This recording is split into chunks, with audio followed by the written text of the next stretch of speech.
En el marco del 14º Congreso Internacional de Economía y Gestión organizado por la Facultad de Ciencias Económicas de la UBA, desde el Centro de Investigaciones en Auditoría y Responsabilidad Social de la Sección de Investigaciones Contables del IADCOM, y desde la Cátedra de Auditoría del Dr. Marcelo Canetti y las cátedras de Contabilidad Financiera y Contabilidad Financiera Superior, a mi cargo, María del Carmen Rodríguez de Ramírez, queremos compartir con ustedes algunas reflexiones en torno a la información corporativa en estos tiempos de COVID-19 que estamos atravesando. Vamos a compartir para ello una presentación en PowerPoint,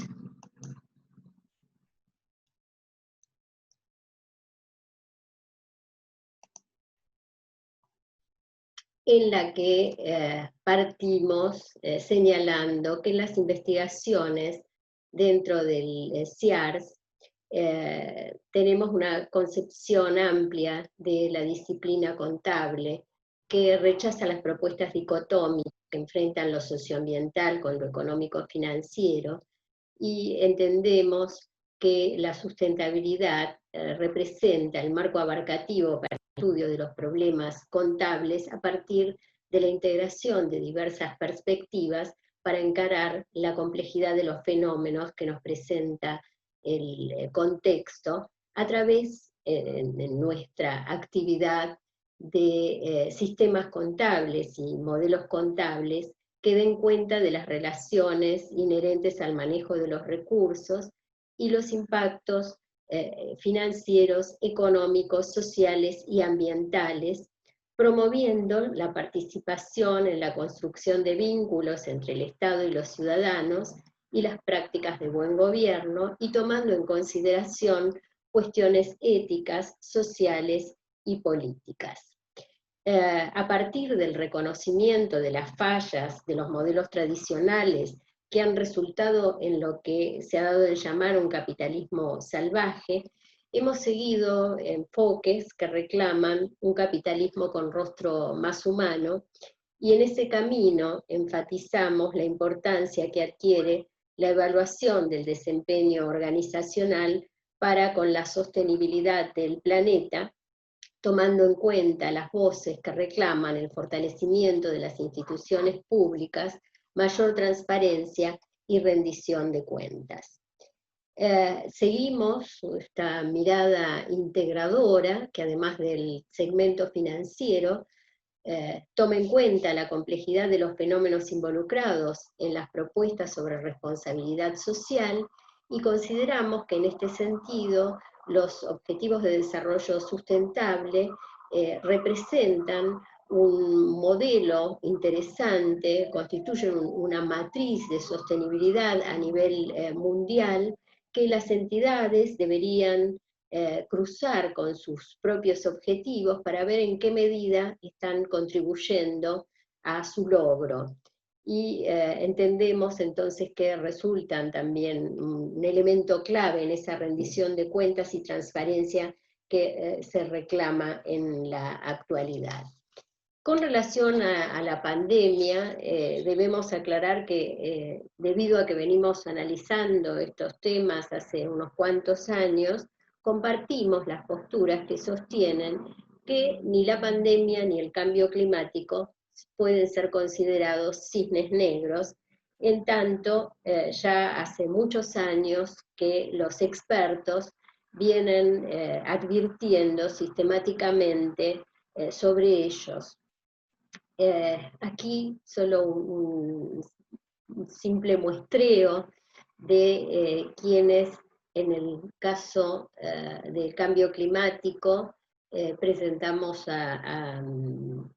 un reclamo que viene desde el centro del mundo financiero a través del expresidente del Banco de Inglaterra y de la Financial Stability Board, Mark Carney, que en un evento organizado por la aseguradora Lloyds allá por septiembre de 2015, antes del Acuerdo de París, señalaba que los rasgos climáticos no contemplados en la actualidad por las empresas y los inversores constituyen lo que él denominó la tragedia del horizonte, en tanto su omisión habrá de provocar efectos catastróficos en el futuro. Barack Obama, también en referencia a la fragilidad del sistema de salud, después del brote del ébola, allá por diciembre de 2014, hacía referencia a la necesidad de establecer una infraestructura sanitaria, no solo a nivel nacional, Estados Unidos, sino a nivel mundial, y señalaba que no se trataba de un gasto, sino de una inversión inteligente para detectar un posible brote, un posible virus en la gama de la gripe que podría llegar a aparecer en el futuro. La charla TED también aquí que señalamos de Bill Gates en abril de 2015 alertaba sobre el riesgo de un virus mundial y señalaba Gates que si algo mata a más de 10 millones de personas en las próximas décadas, es más factible que sea un virus de alta infección que una guerra. Serán microbios y no misiles, decía, los que nos ataquen. Y resaltaba en ese momento que Estados Unidos de Norteamérica no estaba preparado para hacer frente a un desafío semejante, pues había invertido muy poco en un sistema para detener una epidemia.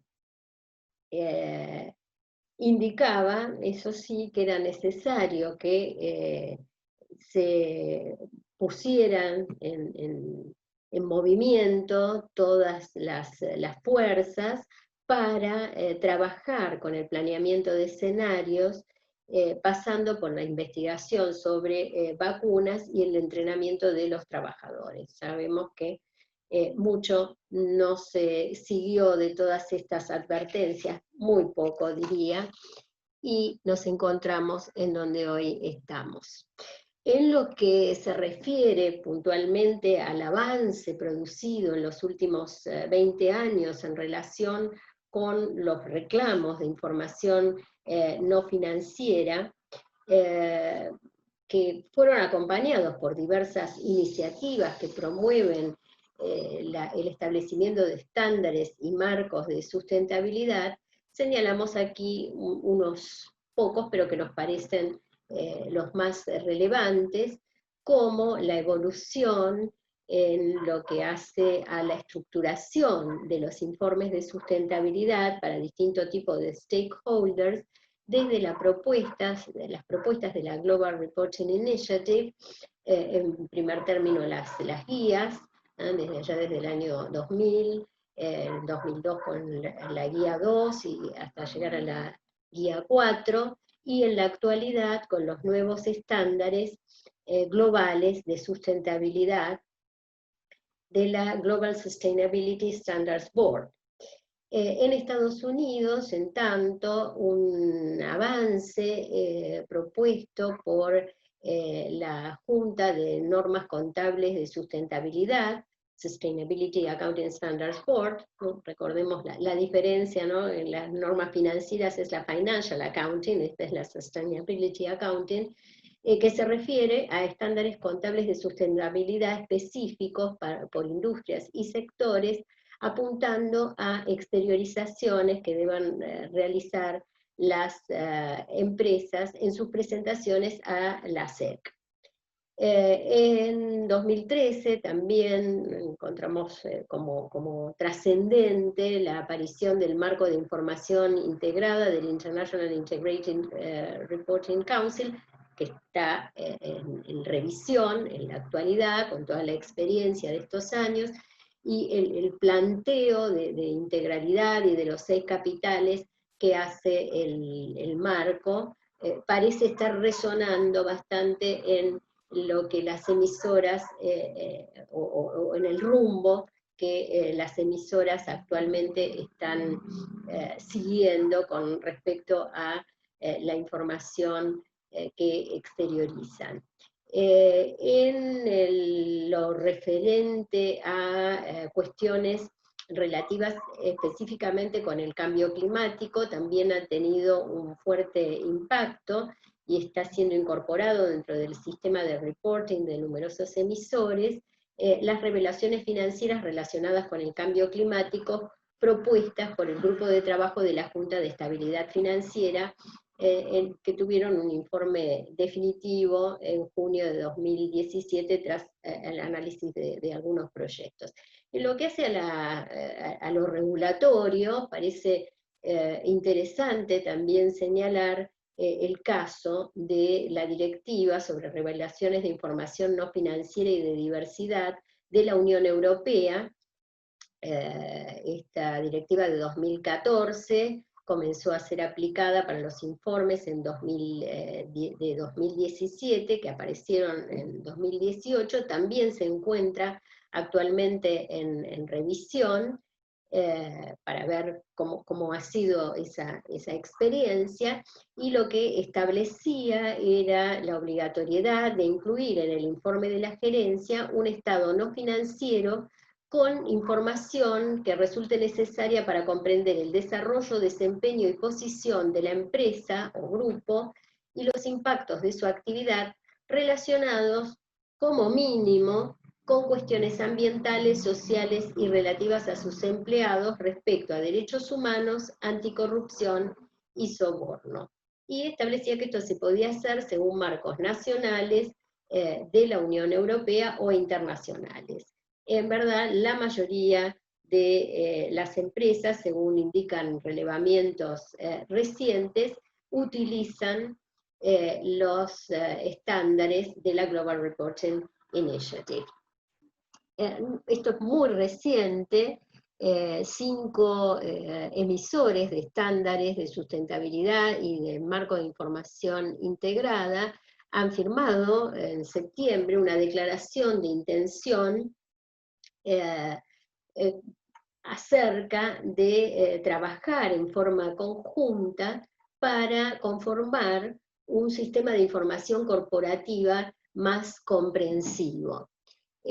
Fíjense acá en este grafiquito aparece una casita, esa casita estaría representando la información básica que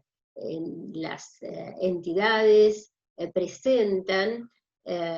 para los inversores, que tiene el foco en la creación de valor para la empresa, y estaría estructurada con ese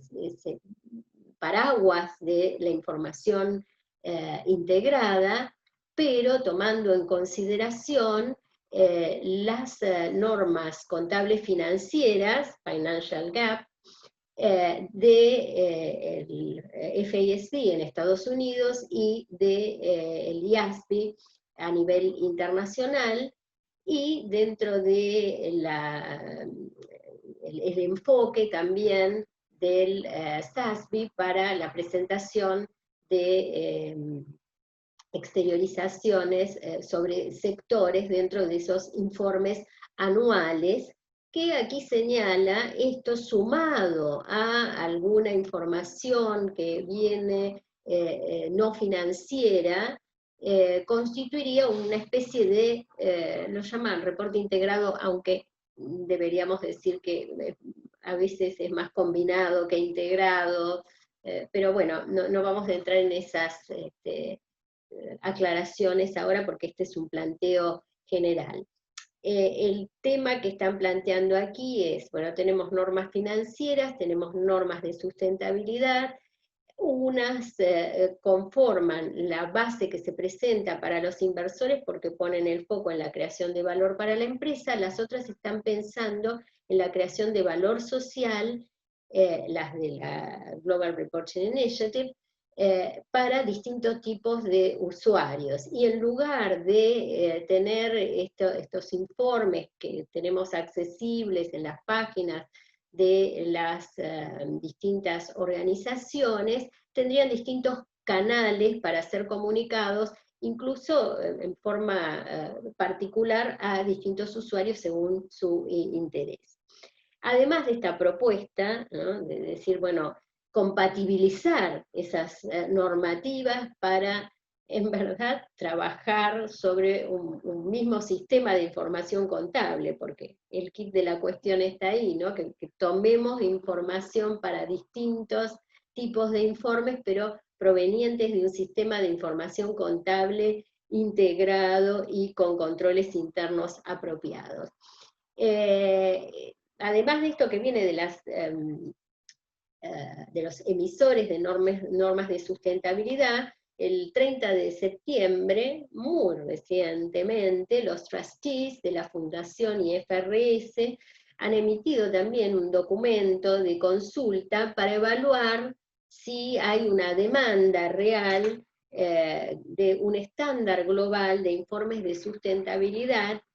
y en caso de considerar que es así, que realmente es así, por lo que se deriva de las diversas relevamientos que se han estado haciendo, pero bueno, está bien que se plantee así como una cuestión para obtener input y corroborar todas estas cuestiones. Si es así, analizar si la Fundación podría contribuir al desarrollo de ese estándar global y en qué medida lo haría. Es decir, acá vemos cómo los organismos emisores están trabajando en línea con esas demandas que aparecen de información no financiera, además de la información financiera tradicional. A partir de la declaración del COVID como pandemia por parte de la OMS, los gobiernos comenzaron a tomar medidas que restringieron fuertemente en algunos casos la circulación de personas y de bienes, y cambiaron sustancialmente las formas de trabajo y de enseñanza y de comunicación de diversas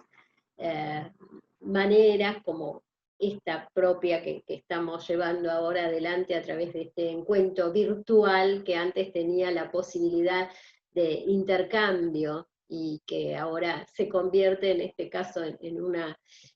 exposición. También acá encontramos como muy interesante para analizar, planteo acá nada más el gráfico, del Pacto Mundial, que realizó un estudio sobre cómo la pandemia impacta en la Agenda 2030 y en el cumplimiento de los Objetivos de Desarrollo Sostenible o Sustentable. Fíjense, por ejemplo, el tema que nos está preocupando terriblemente, sobre todo a nivel primario y secundario en la Argentina, que es el de el llegar o lograr una educación de calidad, el ODS 4, que a pesar de las medidas de enseñanza virtual, online, que se están llevando a cabo, la educación de los niños, y en especial de aquellos sectores más vulnerables, se está viendo muy afectada. Así, con cada uno de los objetivos, este planteo acerca de los impactos y sus efectos. Pero nos interesa mostrar una visión que compartimos también, en el sentido de no quedarnos y ver las oportunidades que pueden llegar a producirse para aprovechar este momento que nos está movilizando tanto. En este sentido, John Elkington, que seguramente todos saben es el que planteó esa propuesta de la línea de resultados triple, o la triple P, People, Planet and Profit, en este momento habla de la pandemia como un cisne verde, ¿no? Y define cisne verde como un cambio profundo en el mercado, generalmente catalizado por alguna combinación de problemas retorcidos, entre otras cosas, paradigmas cambiantes, valores, actitudes, políticas, tecnologías y modelos de negocio, pero esos cisnes verdes producen progreso exponencial en forma de creación de valor económico, social y ambiental. Entonces, lo que propone Elkington es utilizar esto como, digamos, una oportunidad para reconstruir la economía con un sistema más justo y limpio, como señalamos allí, y en este mismo sentido, ejemplificamos con una solicitud que en abril de 2020 efectuaron políticos, CEOs, legisladores, sindicalistas y activistas de la Unión Europea para promover medidas para la recuperación tras la pandemia que se encuadren en el paquete de las políticas del Green Deal europeo, que como sabemos es el que apunta a que el bloque alcance emisiones netas de 0 gases de efecto invernadero para el año 2050. Y ahora están tratando de que en lugar de 2050 a ver si lo podemos traer a 2030, ¿qué logramos? Bueno, falta muy poco para esto, ¿no? En estos planteos está fuertemente la idea de que las medidas que adopten los gobiernos para paliar los efectos negativos de la pandemia ayuden a una transición hacia una economía baja en carbono, la protección de la diversidad y la transformación de los sistemas agroalimentarios, con un alto potencial para producir empleo, crecimiento y contribuir a la construcción de sociedades más resilientes. Digamos que esta sería la fundamentación y el objetivo que se plantea en estas medidas para enfrentar los efectos de la pandemia. Entonces, desde la contabilidad social y ambiental aparece esta necesidad de construcción de indicadores de seguimiento para medir la creación y destrucción de valor, ya sea que se trate de valor para las empresas, como a nivel de valor para la sociedad, que es hacia lo que deberíamos estar apuntando, en el corto, mediano y largo plazo, de manera de facilitar así el funcionamiento fluido de las relaciones de accountability que han sido propuestas como por muchos autores, entre ellos Ihiri,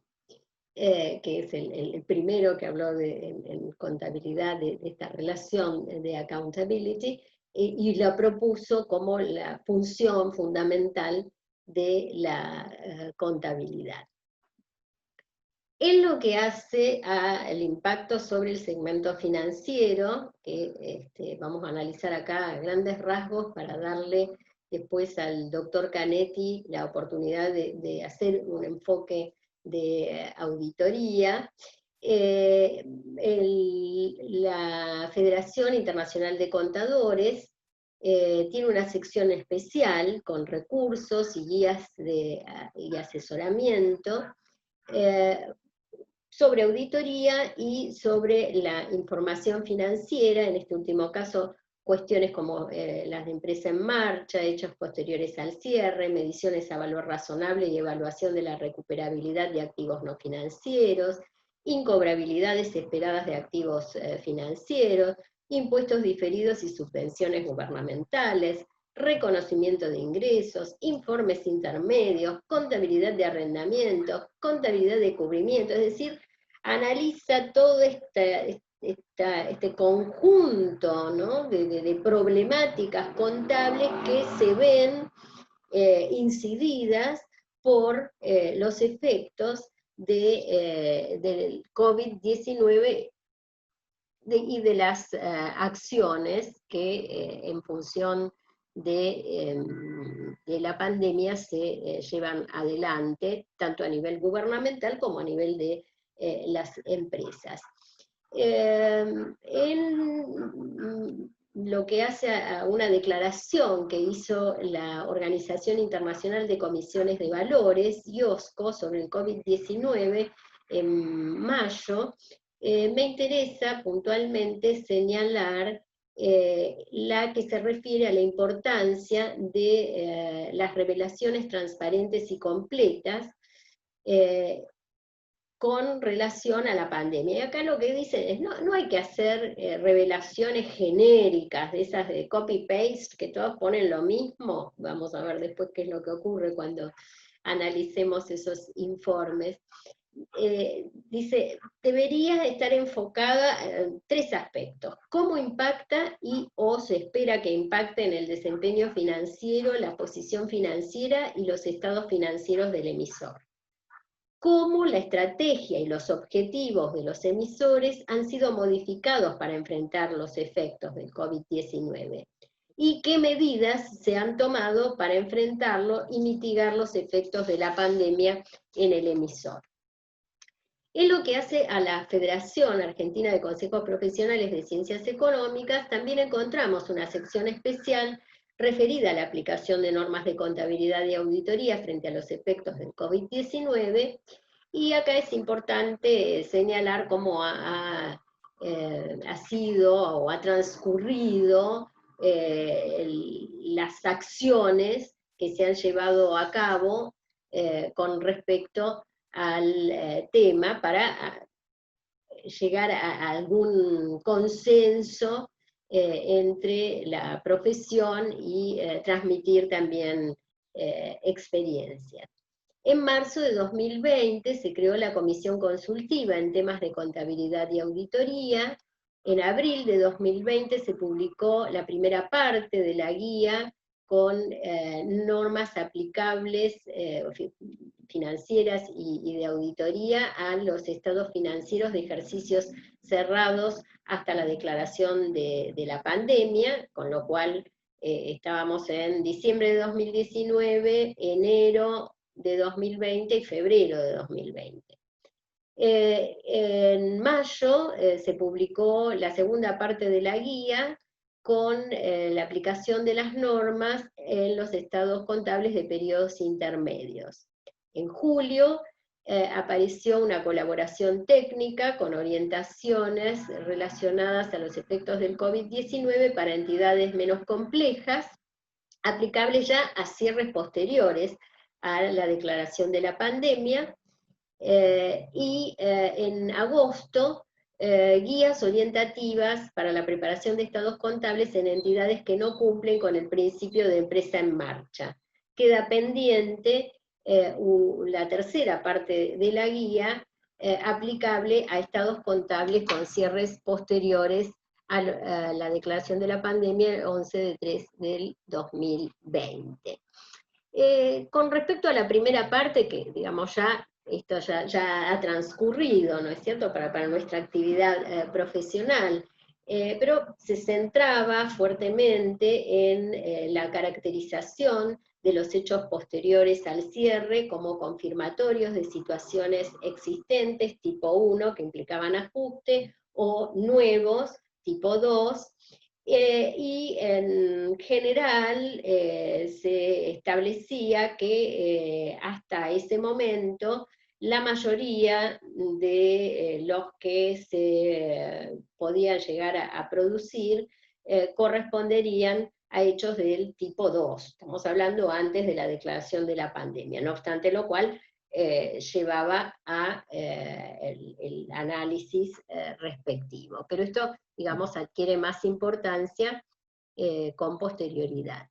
Lo mismo para la determinación acerca de si la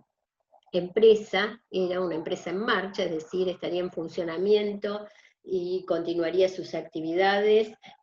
por un periodo de al menos 12 meses desde el cierre de ejercicio,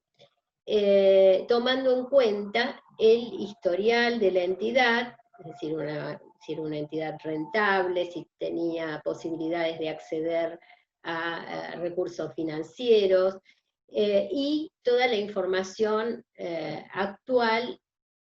y disponible sobre el futuro. Y caracterizaba 3 tipos de conclusiones a los que se podía llegar en función de esa evaluación. La conclusión 1, que se esperaba que la entidad seguiría funcionando normalmente como una empresa en marcha, sin incertidumbres importantes. Una conclusión de tipo 2, existiendo incertidumbres importantes, había también evidencias razonables y suficientes de que la entidad podría seguir funcionando como empresa en marcha, y la tercera, que esas incertidumbres importantes se sumara el hecho de que no existieran evidencias razonables y suficientes de que la entidad pudiera seguir funcionando como una empresa en marcha. Entonces, cabría la aplicación de otros criterios para la exteriorización de esos estados financieros, es decir, sobre una base diferente, como vamos a ver en las orientaciones que aparecen en la guía publicada recientemente. Y en lo que hace a las revelaciones a efectuar en los estados financieros, aparece acá muy fuertemente la necesidad de exteriorizar los supuestos y estimaciones relacionados con la medición de diversos activos y pasivos, y de manera de que los usuarios de los estados financieros también tengan ideas sobre la sensibilidad de las mediciones efectuadas en función de los métodos y las hipótesis en los que se basen las determinaciones de esos importes. También cuestiones referidas a las mediciones a valor razonable, aunque para los cierres hasta el 11 de marzo podrían no estar afectadas por los efectos del COVID-19, es necesario que en la información complementaria las revelaciones se permitan conocer los supuestos utilizados para la determinación de esos valores razonables, especialmente cuando hayan surgido de datos no observables en el mercado y su sensibilidad al cambio en los supuestos. Y con respecto a la determinación del valor recuperable de los activos no financieros,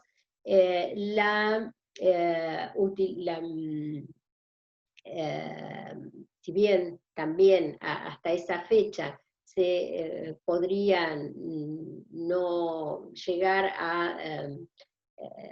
verse afectados, en notas debería proveerse la información detallada con los supuestos adoptados y las posibles repercusiones de un cambio en los mismos. En lo que hace al segmento financiero, la propiedad, planta y equipo, propiedades de inversión y activos intangibles, los principales problemas en lo que hace a la medición primaria estarían vinculados con el tema de la capitalización de los costos financieros por las suspensiones que pudiera haber en las actividades cuando se esté desarrollando o construyendo un activo apto para la activación de costos financieros con motivo de las medidas que pudiera haber adoptado el gobierno por el COVID-19. Entonces es necesario evaluar si se debe suspender esa capitalización, para lo cual el juicio profesional empieza a tener aquí un peso muy importante. Lo mismo en el tema de revisar las expectativas con relación al cálculo de las depreciaciones, amortizaciones, porque puede ser que haya un cambio con relación a las estimaciones previas, y si así sucediera, modificar las depreciaciones y amortizaciones en forma prospectiva. Se trata de un cambio en la estimación. En lo que hace a las comparaciones con valores recuperables, en la cuestión acerca del nivel de agrupación, podría surgir que se produjera un cambio en las situaciones de la empresa, que llevara a la gerencia a rever y reformular la conformación de las unidades generadoras de efectivo o actividades generadoras de efectivo, y de ser así, esto también tendrá un efecto prospectivo y deberá ser informado por nota. También el tema de la frecuencia de las comparaciones, que en algunos de estos casos implica realizarlas si se producen indicios acerca de la desvalorización. Podría ocurrir que las medidas para hacer frente a la pandemia puedan dar lugar a la aparición de indicios de deterioro. Y en lo que hace al cálculo de las mediciones del valor de utilización económica, en el cual se utiliza el valor presente de flujos de fondos futuros esperados,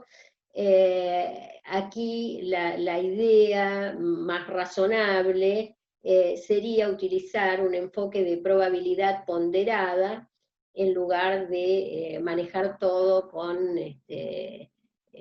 supuestos de cash flow fijos y traerlo todo aquí con una tasa, ¿no? Manejar el ajuste a través de la tasa de descuento. La idea esta de la probabilidad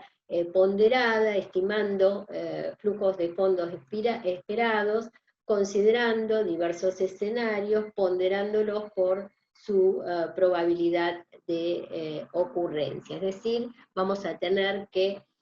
convertirnos en expertos también de proyecciones, de escenarios y de fundamentación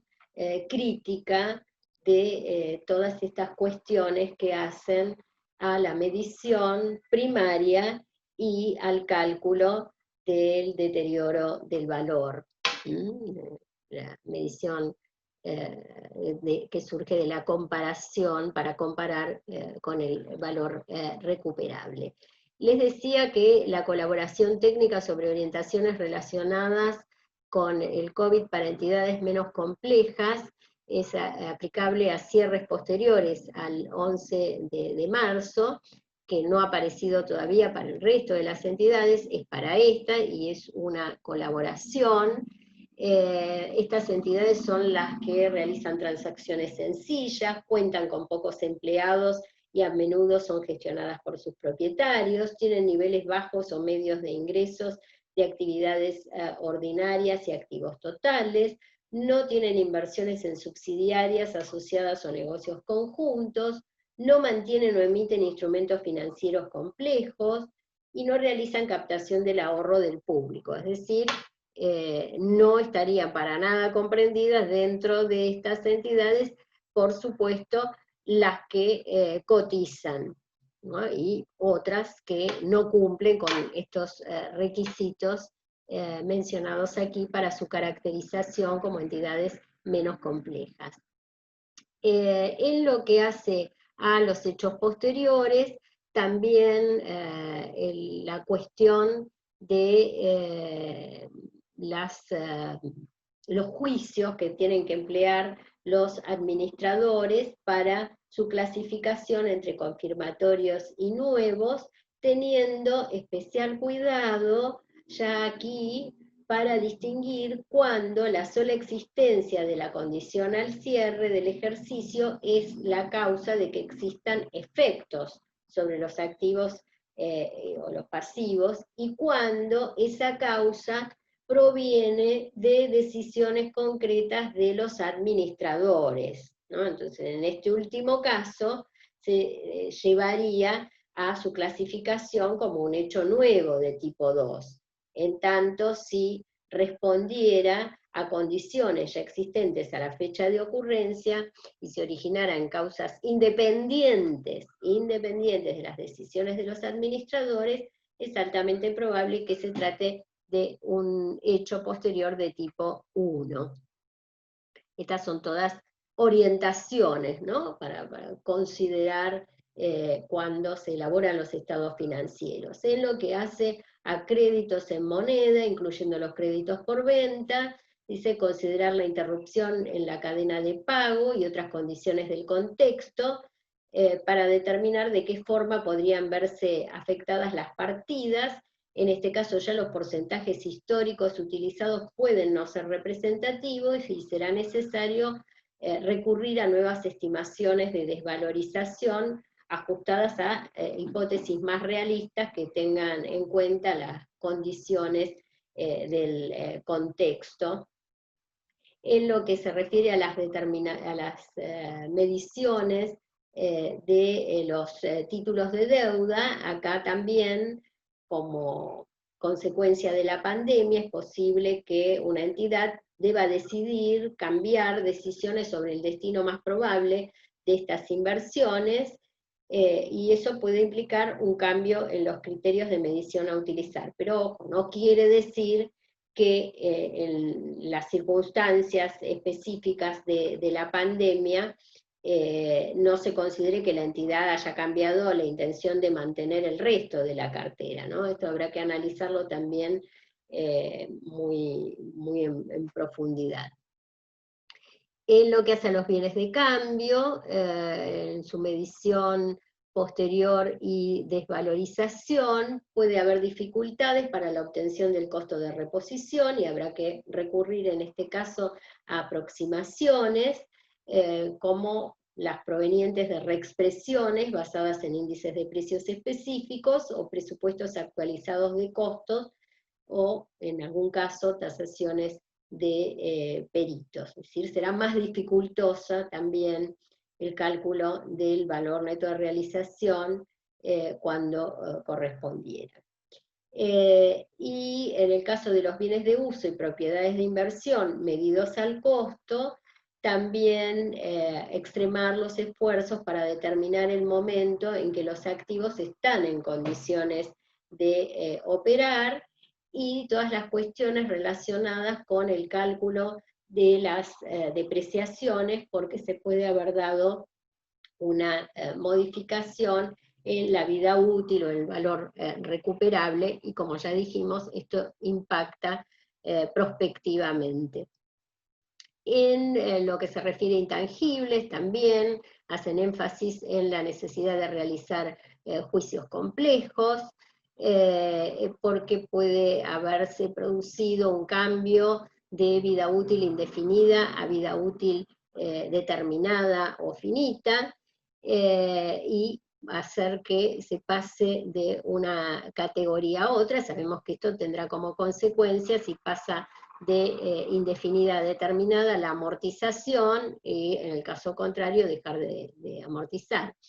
En el caso de las revelaciones, acá también es muy importante que se exteriorice la incertidumbre asociada a las perspectivas macroeconómicas, y acá tendríamos que tener resonando lo que señalamos, ¿no? Que señalaba el IOSCO acerca de los impactos específicos para el sector y la empresa, ¿no? Aquí dice cómo la gravedad, la duración del impacto que se espera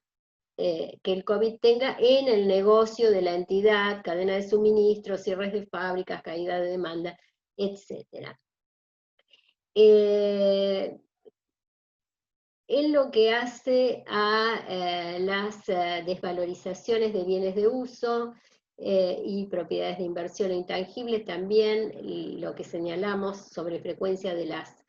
comparaciones y la determinación de los indicios, se señala en esta colaboración técnica que la pandemia en sí misma no es un indicio de desvalorización, pero su aparición y las medidas que se han tomado para contenerla podrían dar lugar a la aparición de indicios de deterioro. Y se estima que debido a la extensión que han tenido los efectos de la pandemia en nuestro medio, es decir, la extensión esta in eternum de la cuarentena, serán pocas las industrias y empresas en que los indicadores posibles de desvalorizaciones no estén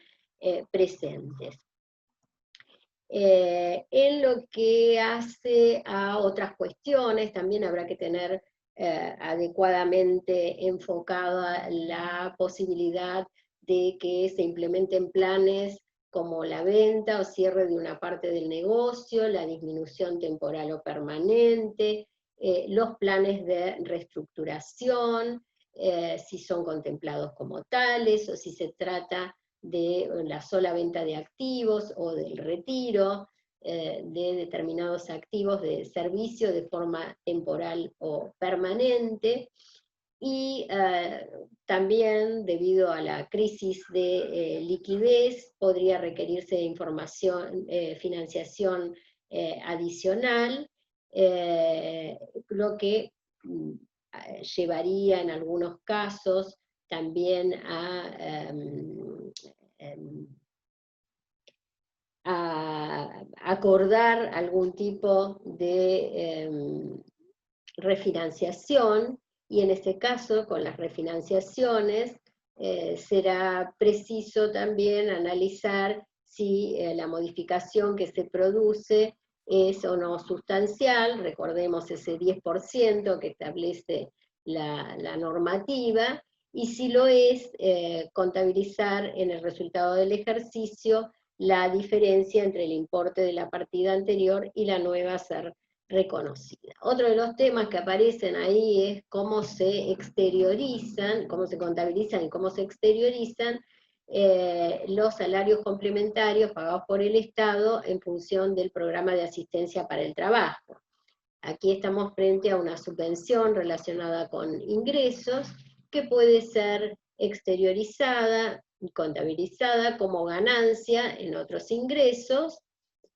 o como deducción del gasto con el que se relaciona. En este último caso, haciéndolo jugar contra directamente sueldos y jornales, disminuyéndolo, o contra una cuenta regularizadora de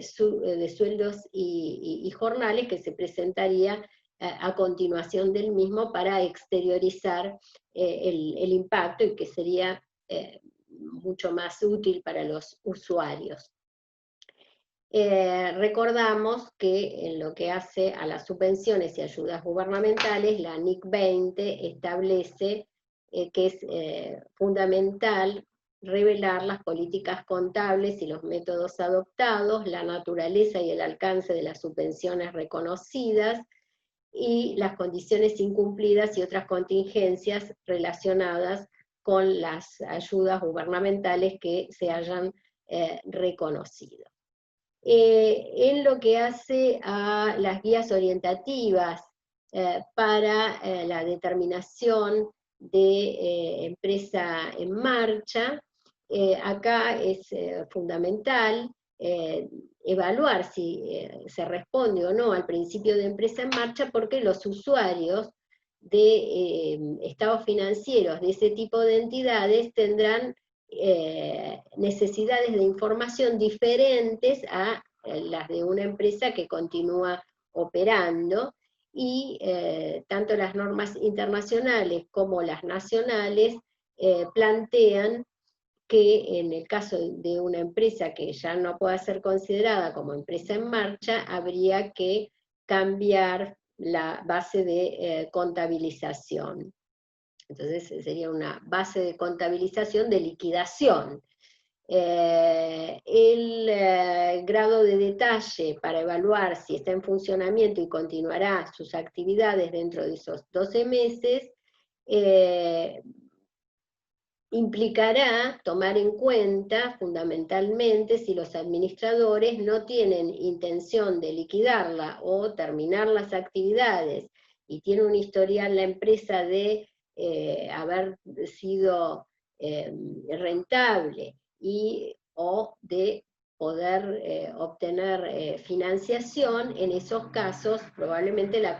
conclusión será que se trata de una empresa en marcha. En tanto, si está en proceso de liquidación o los propietarios han decidido que la actividad no continúe o está en un proceso legal, o si ha cesado su actividad y reducido sustancialmente la misma y ha cesado y se piense que el cese de las operaciones sea lo más probables y no se disponga de planes concretos para fundamentar la continuidad o exista ya un plan de liquidación, en estos casos se estaría frente a una empresa que ya no es más una empresa en marcha y requiere un cambio entonces en la base de contabilización que señala esta guía podría obtenerse en las normas de Estados Unidos, porque las normas internacionales y las nacionales no dicen nada al respecto, entonces habla de la codificación americana en el punto 205.30, que se refiere a la base de liquidación. No vamos a entrar en todas estas cuestiones, porque me parece que me estoy yendo ya del horario previsto, sí señalar las reflexiones finales que surgen de todo esto que hemos planteado en relación con esas nuevas demandas de información no financiera y con la información financiera que también se ve incidida fuertemente por los efectos de la pandemia. Antes de la pandemia, los inversores ya estaban reclamando indicadores clave de desempeño sociales y ambientales y de gobierno corporativo y evaluaciones de riesgos provenientes del cambio climático con revelaciones financieras relacionadas. Actualmente, los inversores institucionales líderes están poniendo las cuestiones de ambiente, sociales y de gobierno corporativo en el corazón de sus futuras estrategias de inversión. Se han ampliado las demandas de rendiciones de cuentas integradas, hacia eso vamos. Las organizaciones de todo tipo deben planificar su accionar futuro, evaluar su desempeño y analizar los desvíos, corrigiendo supuestos sobre la marcha para adecuarse a los cambios contextuales permanentes que propone este contexto ampliamente incierto. Ante la necesidad de contar con mejor información para poder decidir, la contabilidad entendemos desde las investigaciones que estamos haciendo en el Centro de Investigaciones en Auditoría y Responsabilidad Social, la contabilidad puede ayudarnos en la construcción de relaciones de accountability basadas en la empatía y en la responsabilidad social. Con esto cierro mi intervención y daré lugar al doctor Marcelo Canetti para que haga o comparta con nosotros sus reflexiones. Hoy es 7 de octubre de 2020. Vamos a tratar en este encuentro el impacto de COVID-19 sobre la actividad de auditoría. Las consecuencias de la pandemia de COVID-19 sobre la emisión de estados financieros y los trabajos de auditoría son complejas y han resultado en desafíos para la administración, los encargados de gobierno corporativo y los auditores. Existe un nivel de incertidumbre sin precedentes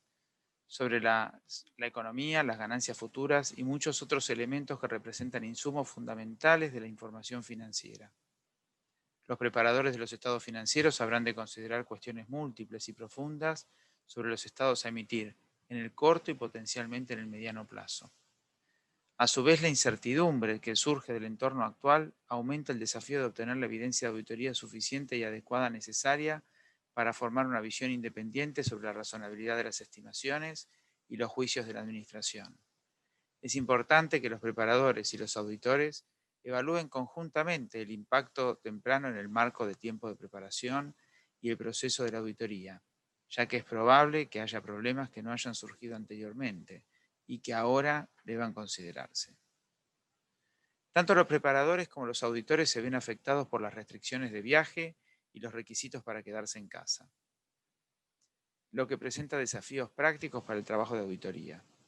Las compañías pueden obtener información de formas nuevas o distintas, o operar controles sobre la producción de información financiera de manera diferente. Y los auditores también pueden haber girado hacia el trabajo remoto utilizando herramientas tecnológicas disponibles.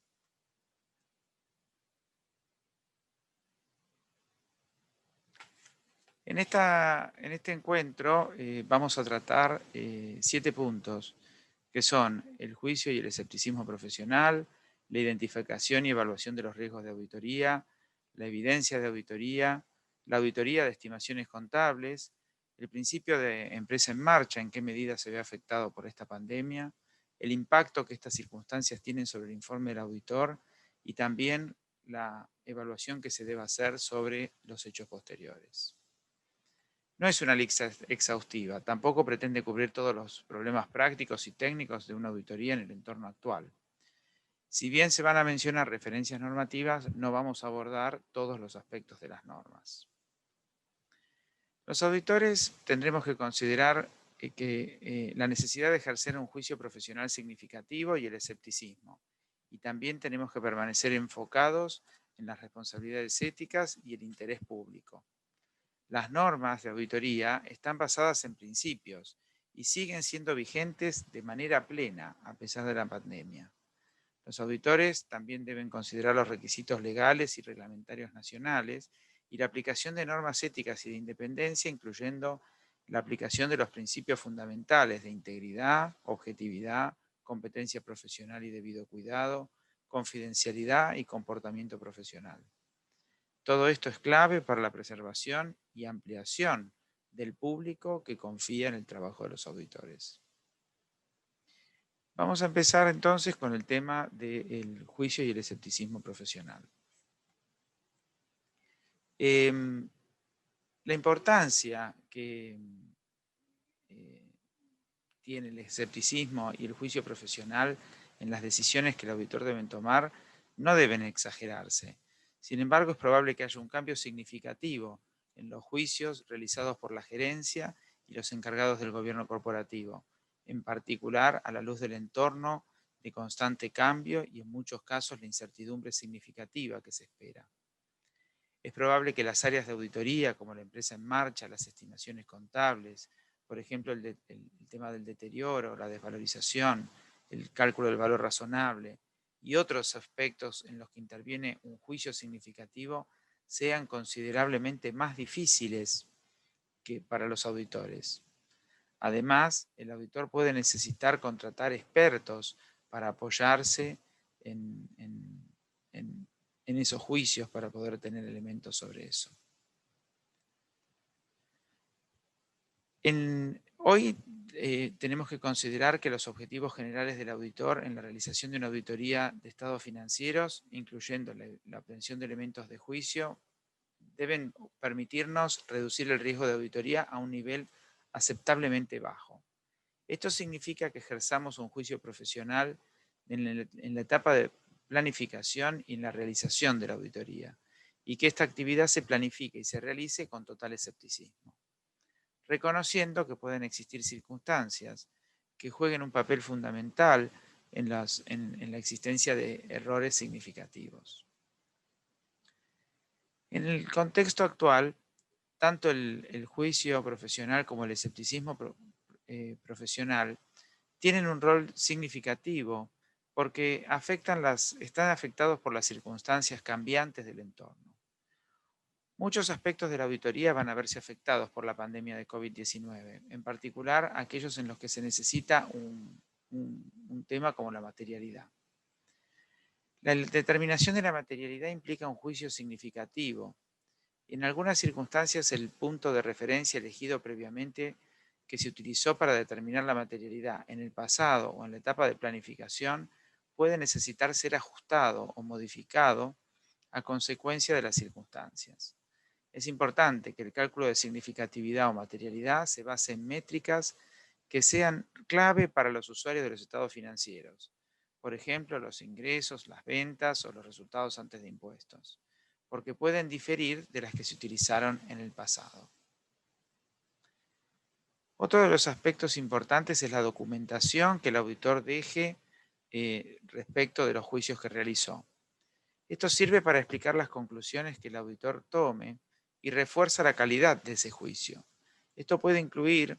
la base para las conclusiones que el auditor tome para la razonabilidad de las áreas con juicios objetivos, en donde el cliente o el ente auditado tome aspectos decisorios. Dados los desafíos que muchos auditores probablemente enfrenten con sus auditorías en el entorno actual, y probablemente por primera vez, los juicios profesionales resultantes que deberán ejercer serían muy recomendable que documenten estos juicios de manera formal. Otra área donde también se va a requerir un juicio significativo es el de las estimaciones. Los resultados reales en el futuro pueden diferir significativamente de los estimados por los preparadores, ya que ambos están basados en juicios que cuando se prepararon fueron razonables y justificables, y se hicieron de buena fe y se guiaron por la aplicación sólida de las normas contables. Sin embargo, las circunstancias cambiaron. Los juicios deben considerarse en el contexto en el que se hacen y sobre la base de información disponible en ese momento, y la consideración del auditor en relación con esos juicios de la gerencia deben documentarse. Varios reguladores de la información financiera a nivel mundial han reconocido las incertidumbres que enfrentan tanto los preparadores como los auditores. Sin embargo, esto no restringe la obligación que tiene el auditor de documentar esos juicios. Otro de los elementos que también puede resultar importante es el juicio que el auditor realiza sobre la evidencia de auditoría que obtiene. Son útiles las medidas que se tomaron en un primer momento para poder buscar la forma de encontrar la evidencia de auditoría en un contexto restringido. Para abordar algunas áreas, algunos casos incluyeron restricciones, como la obligatoriedad de incluir párrafos aclaratorios. Si bien esto puede ser útil, limita la capacidad del auditor de poder reflejar su juicio profesional en su informe. Los auditores deben cumplir los 5 principios fundamentales del Código de Ética Internacional. Estos son la integridad, la objetividad, la competencia profesional, el debido cuidado, la confidencialidad y el comportamiento profesional. También deben aplicar el marco conceptual del Código para poder identificar y abordar las amenazas al cumplimiento de los principios fundamentales. El marco conceptual también requiere que el auditor esté alerta a la nueva información y a los cambios en los hechos y circunstancias que puedan afectar sus conclusiones, sobre si las salvaguardas aplicadas a la independencia continúan vigentes. Vamos ahora al segundo punto, que es el impacto en la planeación de auditoría y especialmente en la identificación y en la evaluación de los riesgos que el auditor realice. El proceso de identificación y evaluación de los riesgos de auditoría es iterativo y es dinámico. Los auditores deben revisar las evaluaciones de riesgos y modificar las respuestas a esos riesgos y otros procedimientos de auditoría basados en evidencia o en nueva información obtenida.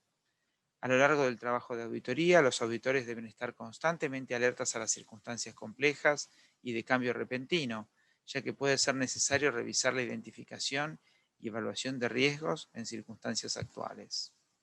Como ya lo mencionáramos, las salvaguardas planificadas para abordar las amenazas a la independencia también deben reconsiderarse a la luz de las nuevas circunstancias. La comprensión que el auditor haya hecho de la entidad y su entorno probablemente haya cambiado respecto de periodos anteriores debido a las implicancias del COVID-19. Puede haber cambios en los objetivos, en la estrategia, en la estructura organizativa, en los acuerdos de gobierno corporativo de la entidad y en el modelo comercial que el ente haya decidido llevar adelante. Es importante que el auditor considere cómo estos cambios impactan sobre la auditoría y también puede ser necesario efectuar cambios si el auditor ya ha completado la planificación y la evaluación de riesgos antes de la pandemia de COVID-19. Y también puede ser necesario durante la auditoría, a medida que el entorno continúe evolucionando, efectuar esa evaluación. Entre los ejemplos de riesgos que aumentan la susceptibilidad a los riesgos de incorrección material que pueden aumentar en el entorno actual, pueden incluirse objetivos inapropiados, o ejecución ineficaz de las estrategias, no reconocer la necesidad de cambio o falta de experiencia para hacer frente a los cambios, la reducción o la expansión del negocio y la falta de estimación precisa y diligente de la demanda de nuevos productos o servicios, la pérdida de financiamiento debido a la incapacidad de la entidad para cumplir con los compromisos, los requisitos regulatorios que resultan en una mayor exposición legal, los incentivos y presiones sobre la gestión que pueden dar lugar a un sesgo de gestión intencional o no, y por último, y no por eso menos importante, el aumento del riesgo de fraude.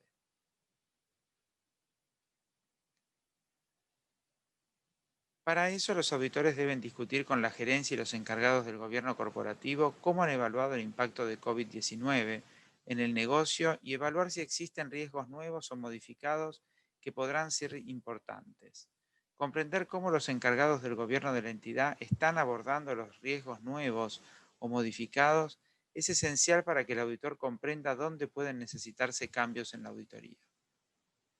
La comunicación continua durante toda la auditoría también es esencial, ya que las circunstancias de la entidad pueden cambiar durante el proceso de auditoría. También es importante comprender cómo los cambios relevantes en las leyes y regulaciones afectan a la entidad y cómo opera, incluida la extensión de los periodos de emisión de informes. Por ejemplo, la Comisión de Valores extendió los plazos de presentación de estados financieros y puede ser también que haya cambios en las normas contables que puedan necesitar ser considerados. Es posible que el auditor también deba considerar el impacto de cualquier cambio provocado por la pandemia sobre la significatividad o materialidad, incluyendo la base sobre la cual la determinó. Es posible que el auditor también deba revisar la materialidad de los estados financieros en su conjunto durante la auditoría, en caso de conocer información que habría provocado que el auditor haya determinado inicialmente un monto diferente, lo que podría ocurrir si cambian las circunstancias de la entidad. A medida que la materialidad se ajusta a las circunstancias actuales, también será necesario considerar el impacto de las diferencias previamente no ajustadas que ahora pueden convertirse en significativas y deban ser ajustadas. La comprensión de los sistemas de control interno de una entidad relevantes para la auditoría ayudan a identificar posibles errores. Esta comprensión es necesaria incluso cuando los auditores no planean confiar en la efectividad operativa de los controles, porque ayuda a identificar dónde podrían ocurrir posibles errores. En el entorno actual es probable que haya habido cambios en varios componentes del sistema de control interno. Una comprensión exhaustiva de lo que ha cambiado ayudará al auditor en su proceso de identificación y evaluación de riesgos. En particular, el entorno de control probablemente sea diferente. Muchas organizaciones han tenido que cambiar la forma en que operan y por lo tanto habrán tenido que cambiar sus procesos de supervisión y cómo operan esos controles. Estos cambios pueden generar riesgos adicionales de incorrección material. Si el auditor tiene intención de confiar en la efectividad operativa de los controles nuevamente, esto puede haber cambiado y también puede cambiar información adicional sobre el control y cómo funciona, así como la confianza que el auditor decidió depositar en esos controles. Se puede lograr más información al obtener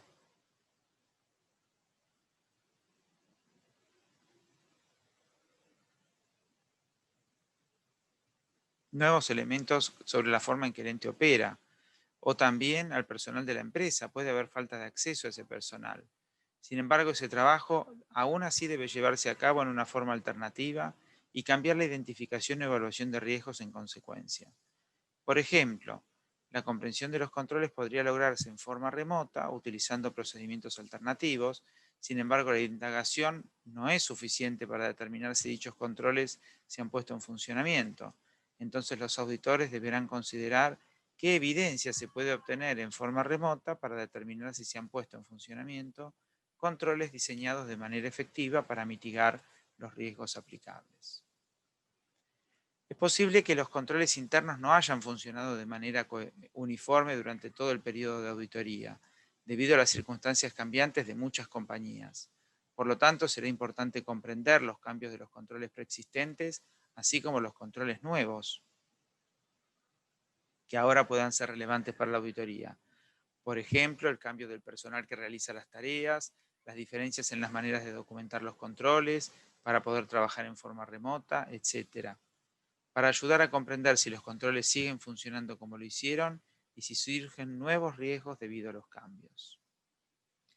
Además, podrán identificarse nuevas áreas de riesgo significativo que no fueron evaluadas como riesgos en auditorías previas. Si el auditor ha determinado que existe un riesgo significativo, debe obtener una comprensión de los controles de la entidad, incluidas las actividades de control que sean relevantes para ese riesgo. Si el auditor no puede realizar las pruebas de recorrido, las llamadas pruebas walkthrough o similares, para confirmar su comprensión del sistema de información del ente, puede realizar pruebas de controles in situ, entonces es posible que tenga que identificar riesgos adicionales de error material y deban ser evaluados en su informe eventualmente. Cuando el auditor tenía la intención de confiar en los controles, puede necesitar cambiar su respuesta de auditoría y aumentar las pruebas sustantivas. Esto implica un cambio importante en la estrategia. Otro tema que también es importante es la circunstancia en que muchas empresas se encuentran expuestas al fraude. Las empresas han tenido que cambiar rápidamente su forma de operar, incluyendo los cambios en los controles, todo lo cual puede permitir mayores oportunidades de fraude. El ejercicio del escepticismo del auditor es particularmente importante cuando se consideren los riesgos de fraude en la entidad y en el entorno actual. El auditor debe hacer consultas a la administración y a otras personas dentro de la entidad según corresponda para determinar si tienen conocimiento de cualquier fraude real o presunto que presuntamente afecte a la entidad. Si el auditor no puede realizar entrevistas para detectar potenciales fraudes en forma personal, debido a las restricciones de COVID-19, las consultas podrían hacerse utilizando tecnologías como la videoconferencia. Esto puede ser preferible a las conversaciones telefónicas solamente porque los auditores pueden así ver el lenguaje corporal de la administración, lo que también es importante para poder evaluar el fraude. En el entorno actual, el auditor también puede enfrentar presiones adicionales para reducir el nivel de tarifa de sus honorarios de auditoría, por los servicios en curso o por los servicios que se van a prestar. En ese caso puede haber amenazas al cumplimiento de los principios fundamentales de la competencia profesional y la debida atención, si el honorario indicado es tan bajo que puede ser difícil realizar el trabajo de acuerdo con los estándares y normas profesionales aplicables para ese precio. El nivel de los honorarios, o si están atrasados, pueden crear una amenaza de interés propio, de intimidación a la independencia, y los auditores deben aplicar el marco conceptual para identificar y evaluar y abordar tales amenazas. Finalmente, si el auditor no puede obtener evidencia para realizar y completar el proceso de identificación y evaluación del riesgo, puede tener limitaciones al alcance de su trabajo y deberá en ese caso considerar el efecto sobre los procedimientos de auditoría planificados y en su informe. Vamos ahora a ver el tercer tema que habla de la evidencia de auditoría. Es necesario que el auditor diseñe y realice procedimientos para obtener evidencia de auditoría suficiente y apropiada, lo que en RT37 llamamos elementos de juicio válidos y suficientes, para sacar conclusiones razonables sobre las cuales basar la opinión de auditoría. Al acordar los términos del trabajo, es decir, en la carta acuerdo, en el contrato de locación de obra de la auditoría, la gerencia se obliga a proporcionar al auditor tanto el acceso a toda la información de la que es consciente que es relevante para la preparación de estados financieros, pudiendo el auditor solicitar a la gerencia cualquier información adicional, y también el acceso sin restricciones a las personas dentro de la entidad, de quienes el auditor determina que es necesario obtener evidencia de auditoría. COVID-19 trajo muchos desafíos para los auditores en cuanto a obtener evidencia de auditoría suficiente y adecuada. Por ejemplo, las restricciones de viaje pueden haber afectado el acceso físico. Por ejemplo, asistir a los inventarios, a los conteos de bienes de cambio, la capacidad de obtener documentos originales, la inspección de registros para evidenciar la autorización como prueba de control, la disponibilidad de personal del cliente. Si el auditor no puede obtener evidencia de la forma en que se obtuvo la evidencia antes, se deben considerar procedimientos alternativos. Cuando el auditor no puede obtener evidencia de auditoría suficiente y adecuada que sea necesaria para que pueda concluir, se deberá considerar el impacto en el informe del auditor, incluso si necesita una opinión modificada o con salvedades. La confiabilidad de la información para usar como evidencia de auditoría y por lo tanto de la evidencia en sí misma está influenciada por su fuente y por su naturaleza y también por las circunstancias con las cuales se obtiene, incluyendo los controles sobre la preparación y su conservación en la medida que sea relevante en el entorno actual. La obtención de evidencia de auditoría puede ser más desafiante y diferente a como pudo haberse obtenido en el pasado. Sin embargo, los principios básicos siguen siendo vigentes y es posible que el auditor deba efectuar una consideración adicional sobre la confiabilidad de la evidencia de auditoría proporcionada, es decir, si la evidencia ha sido obtenida de una fuente independiente de la entidad, si se generó internamente y de ser así, qué controles se implementaron durante la preparación, si se ha obtenido directamente por el auditor, si se ha obtenido en forma documental o ha sido proporcionada en original, es decir, no fotocopiada o escaneada. Será necesario un juicio para determinar si la evidencia es confiable para el propósito para el cual se obtuvo. Los auditores deberán ejercer escepticismo profesional sobre la evidencia obtenida electrónicamente y pueden necesitar diseñar otros procedimientos de auditoría para probar la confiabilidad de la evidencia electrónica. En ausencia del documento original de origen físico, así como considerar los controles sobre el proceso a partir del cual la evidencia electrónica fue obtenida. Las primeras evidencias indican que COVID-19 ha acelerado la adopción de tecnologías y técnicas remotas para realizar el trabajo de auditoría. Se están también utilizando portales web seguros para revisar los documentos de las entidades auditadas y algunos tienen la funcionalidad para permitir preguntas y respuestas entre el auditor y su cliente. Aún en ese entorno, la fiabilidad de la evidencia obtenida de esta manera también debe considerarse sobre las pautas normativas ya mencionadas. Un caso particular es el tema del inventario, porque ha surgido la cuestión práctica de que la asistencia del auditor a ese espacio. Si el inventario es significativo para los estados financieros, se requiere que el auditor obtenga suficiente evidencia de auditoría con respecto a la existencia y condición del inventario mediante la asistencia al conteo de inventario físico, a menos que sea impracticable. Las consecuencias relacionadas con el inventario y la obtención de evidencia suficiente y adecuada en el entorno actual incluyen: si los recuentos de inventario físico se pueden observar en una fecha alternativa, si la asistencia no se puede realizar al cierre del ejercicio, con procedimientos de auditoría sobre las transacciones intermedias que hubieran tenido lugar, lo que llamamos el corrimiento. Usar tecnología en la que el cliente puede realizar un recuento de inventario físico, pero los auditores no pueden asistir, como transmisiones de cámara en vivo, videoconferencias web o móviles para observar el recuento físico. O bien realizar procedimientos de auditoría alternativos donde la asistencia es impracticable, por ejemplo, la inspección de documentación de la venta posterior de artículos de inventario específicos, adquiridos o comprados antes del recuento, la obtención de seguridad de que la ubicación del inventario no era accesible para determinado periodo de tiempo, a través de las filmaciones de cámaras de seguridad. La realidad es que el inventario se ha transformado en uno de los elementos más importantes para restringir la evidencia de auditoría. Cuando se hacen auditorías de grupos económicos, debe basarse esto en la evidencia de todos los componentes. Las restricciones de viaje impuestas por COVID-19 imponen a los auditores de un grupo la imposibilidad de poder viajar y donde habitualmente se había planificado acceder y revisar los documentos en sede, ahora requerirá un retraso o la posibilidad de que el auditor no obtenga evidencia suficiente y apropiada. En algunos países las restricciones legales también pueden limitar la transferencia de datos, incluso fuera de la jurisdicción. Si no es posible revisar los documentos de auditoría de componentes necesarios, ya sea en persona o en forma electrónica, el auditor del grupo deberá tomar otras medidas que probablemente involucren trabajo adicional, pero esto podría incluir que algunos de los siguientes procedimientos.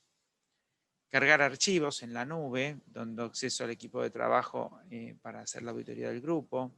la realización de videollamadas o uso compartido de pantalla para revisar el trabajo del auditor del componente o el uso del acceso remoto, un memorando o cuestionario más detallado preparado por el auditor del componente, corroborado con discusiones más detalladas con el equipo de trabajo, y la información del cliente proporcionada directamente al equipo de trabajo del grupo para que puedan realizar sus propios procedimientos sobre la información financiera del componente si esto fuera posible. Las circunstancias actuales también pueden proporcionar una oportunidad para que los equipos de auditoría grupal reevalúen y rediseñen potencialmente la forma en que se comunican y se relacionan con los equipos de auditoría de componentes. De la misma manera que muchos equipos de auditoría están cambiando la forma en que se relacionan con los clientes. Si no se puede obtener la evidencia suficiente apropiada para permitir que el auditor concluya, el auditor deberá considerar el impacto en el informe del auditor que surge de la limitación al alcance.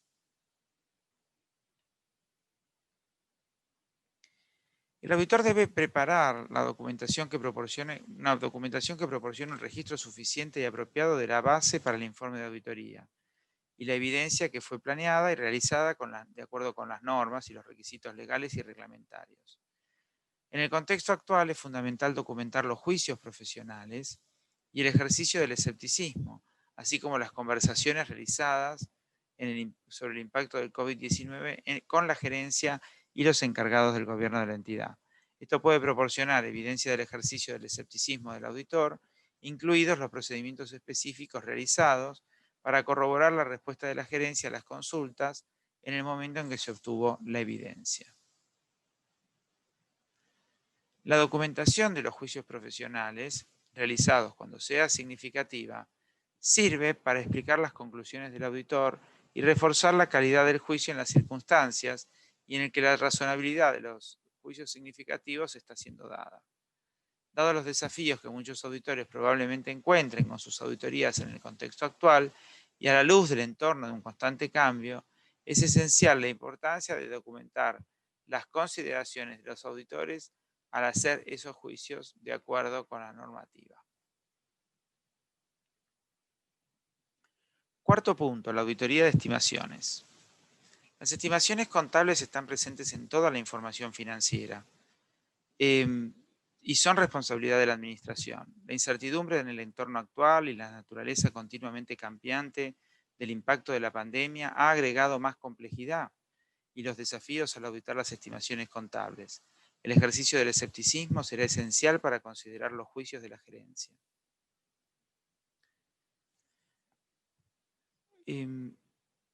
Es necesario reevaluar los juicios que la entidad haya realizado y en ese punto el grado de incertidumbre en la estimación puede aumentar porque existe incertidumbre sobre el impacto económico asociado a la pandemia.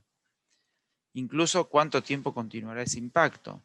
Las circunstancias cambiantes y la incertidumbre también pueden afectar la selección y aplicación del método o datos utilizados para obtener datos confiables.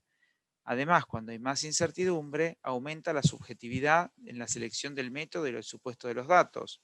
Cuando hay un alto grado de subjetividad, la estimación contable puede ser susceptible al sesgo de gestión. Es posible que se necesite más de la administración, tales como diferentes consideraciones sobre supuestos y modelos utilizados, así como en algunos casos pruebas de estrés de las estimaciones contables. Las consideraciones clave para los auditores sobre las estimaciones contables pueden ayudar al auditor en los procedimientos a realizar. Por ejemplo, esto incluye enfocarse en todas las estimaciones, incluso de periodos anteriores, si los aportes y supuestos son apropiados en las circunstancias, los cambios de factores regulatorios que pueden existir, la confiabilidad que se asigne a los datos utilizados, la consideración de las diferencias geográficas y también el uso de los especialistas. El quinto punto es la evaluación de si la empresa continúa en marcha. La incertidumbre a la que se enfrentan las entidades es cuándo se abrirá la economía y cuándo podrán asegurar los flujos tal como los tenían previamente, y aun cuando esas circunstancias se dieran. ¿Será cierto que vuelvan al mismo nivel anterior? La administración es responsable de evaluar la capacidad de la entidad para continuar como empresa en funcionamiento y cualquier revelación necesaria requerida por el marco de información financiera aplicable. Según el criterio contable de empresa en marcha, los estados contables se preparan asumiendo que la entidad es una empresa en marcha y continuará con sus operaciones en el futuro previsible, en el rango de los 12 meses, a menos que la administración tenga la intención de liquidar la entidad o suspender las operaciones, o no tenga otra alternativa realista. Algunos de los aspectos que el auditor deberá evaluar es en qué medida la entidad accede al dinero, tenga liquidez, en qué medida va a obtener ayudas gubernamentales. A veces las ayudas gubernamentales se ofrecen en una determinada fecha, pero terminan concretándose más a posteriori o no concretándose. Las restricciones por convenios previos, es decir, cuando la entidad comprometió determinados ratios de solvencia, liquidez o endeudamiento, rentabilidad, y los acreedores requerirán alguna forma de solicitud de waiver para eso. La base sobre las estimaciones sobre el futuro, es decir, sobre qué premisas lo realizan. Qué horizontes manejan para poder evaluar los datos que se están considerando. El grado de interrupción del negocio, muchos han migrado hacia la venta virtual, pero la realidad es que la operación en muchos casos requiere presencialidad y esto también puede tener efectos en las auditorías de grupo a consecuencia de las diferencias geográficas. Esto va a tener impacto en el informe, porque si la premisa de empresa en marcha sigue siendo válida, es decir, aún puede creerse que la empresa está en funcionamiento y va a permanecer en esa situación, hay una incertidumbre significativa. En tanto el ente revele esa situación, el auditor preparará una opinión sin modificación, pero con un párrafo de énfasis que aluda a esa revelación, subrayando la incertidumbre significativa. En cambio, si el ente no ha hecho las revelaciones suficientes para mostrar esa incertidumbre, estamos ante una opinión modificada o eventualmente adversa, porque el ente lo que hace es omitir una revelación sustancial respecto de sus circunstancias. Si en cambio no estamos en la situación donde la premisa de empresa en marcha ya no es válida, es decir, la empresa no está en marcha o no hay evidencias o la evidencia haría pensar que no lo estará en el futuro previsible, pero aún así el ente aplicó la premisa de empresa en marcha, habremos de emitir una opinión adversa.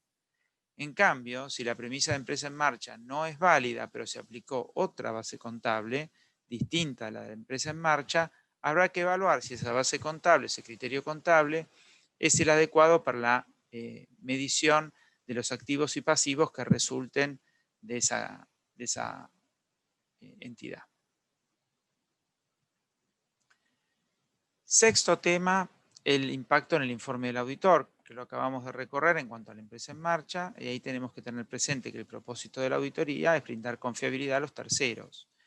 Por eso tenemos que pensar que nuestra opinión puede estar afectada por posibles modificaciones en cuanto el ente no haya efectuado las revelaciones necesarias o no haya efectuado la aplicación adecuada de las políticas contables y haya habido circunstancias fuera del control de la entidad que impacten en la emisión de su informe.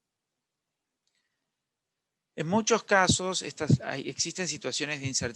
incertidumbre que, sin llegar a impactar en modificaciones a la opinión, deben ser mencionadas, sobre todo por la incertidumbre que produce la duda de continuidad del ente o bien las restricciones a la operación como consecuencia de la pandemia.